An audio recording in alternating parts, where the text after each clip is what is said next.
So now we're going to talk about the financials of the Anchorage Neighborhood Health Center. So first we'll look at the balance sheet, and this was dated June 30th, 2021. So we'll look at the assets. So the current assets as of June 30th, 2021 were total of 7.236 million. Now that broke down into cash and cash equivalents of 3.74 million. Assets limited as to use was $20,318. There were no short-term investments listed in 2021.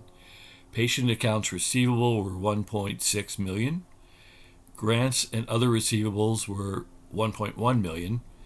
Estimated accounts due from third parties were 101,916.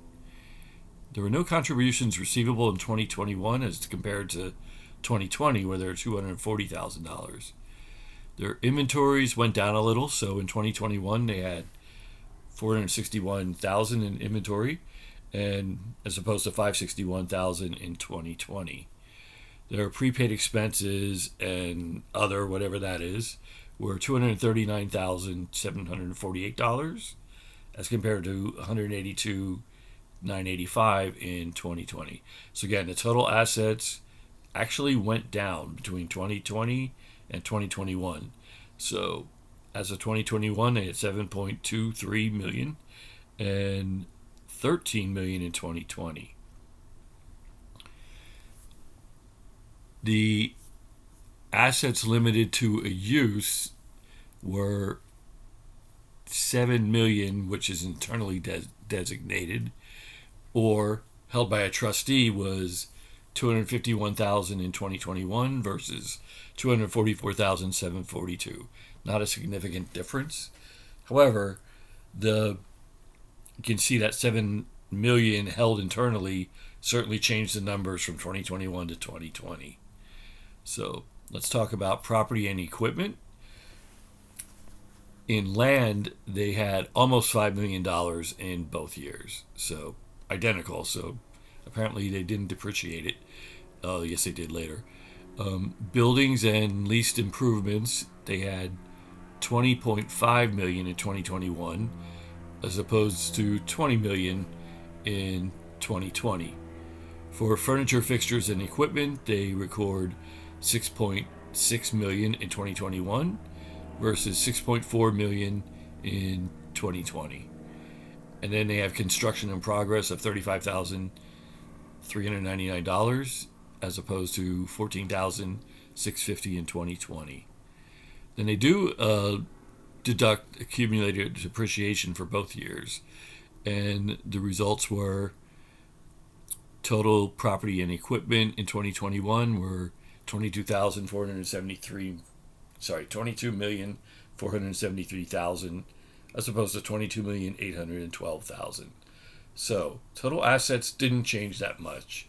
They were 36,941,269 in 2021, and they were 35,954,414 in 2020. Now we'll talk about their liabilities. Their current liabilities were total of 3.685 million in 2021 versus 2.132 million in 2020. That breaks down into long-term debt, which was 2.27 million, accounts payable of 311,000, accrued expenses of 1.1 million. Now, accrued expenses as far as long-term debt go, they went up a little bit, so the total liability, they actually disappeared. So the long-term debt in 2020 was 1.52 million as opposed to nothing showing in 2021. So the total liabilities came out to 4.1 million in 2021 as opposed to 3.8 million in 2020. So the net assets without donor restrictions are 32.6 million. So it went up $5 million from 2020. And with donor restrictions, it went down a little bit. So 218,914 in 2021 versus 255,000 in 2020. So total net assets pretty unchanged. But in 2021, the total net assets were 32.8 million. So the total liability net assets, again, not that much changed, went up a little bit.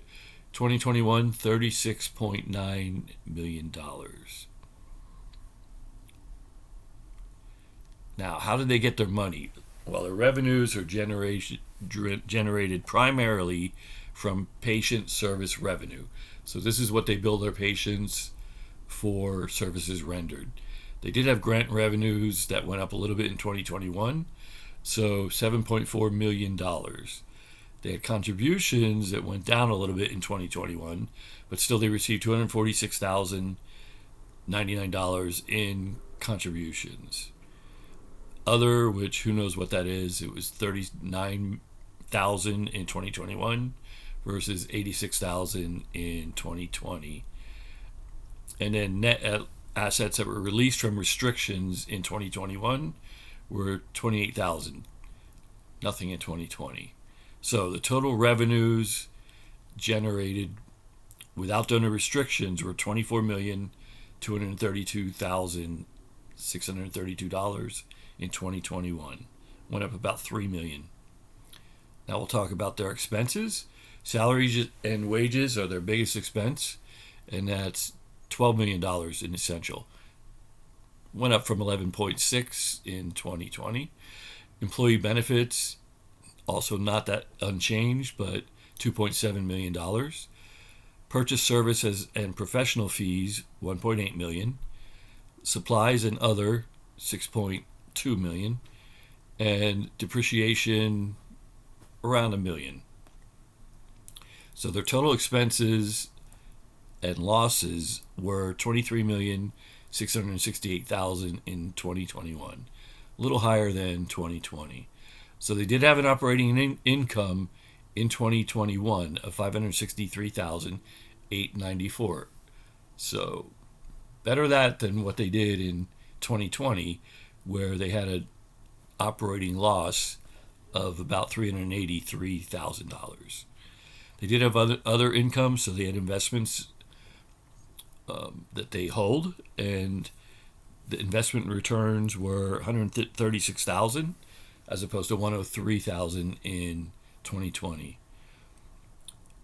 So in essence, they did have an excess of revenues over expenses in 2021 of $700,000 as opposed to a deficiency in 2020 of $280,000. So bottom line here is in 2021, they did have an increase in net assets without donor restrictions of $700,000 as opposed to a net decrease in 2020 of $194,000. Now we'll talk about restrictions. So the net assets without donor restrictions in 2021 were $700,082. That's opposed to a deficiency of $280,000 in 2020. Now they did have a grant in 2020 of $85,650 that does not appear to show in 2021. So the increase in revenues without donor restrictions is $700,082 total in 2021 versus a net deficiency of $194,000 in 2020. Now, with donor restrictions, they had a net deficiency in 2021. So contributions were down $7.5 million. Net assets related from restrictions or released from restrictions were $28.6 thousand. So the change in net assets, they had an overall gain of $663,906 in 2021. At the beginning of the year, they had $32,166,051 as opposed to almost the same in 2020. And the net assets at the end of the year were $32,829,957 in 2021. Again, not that much change from 2020. Now we'll look basically, briefly, at statements of cash flows. So what I want you to see basically here are the changes. So the net cash provided by operating activities was 1.6 million in 2021. So that went up significantly from 438,000 in 2020. Investments, bad. They lost money on their investments of 789,000 in 2021, but it was better than 2020 where they lost $3.2 million. So bottom line here is the cash and cash equivalents restricted cash equivalents were 4.5 million at the end of 2021 as opposed to 3.7 million at the end of 2020.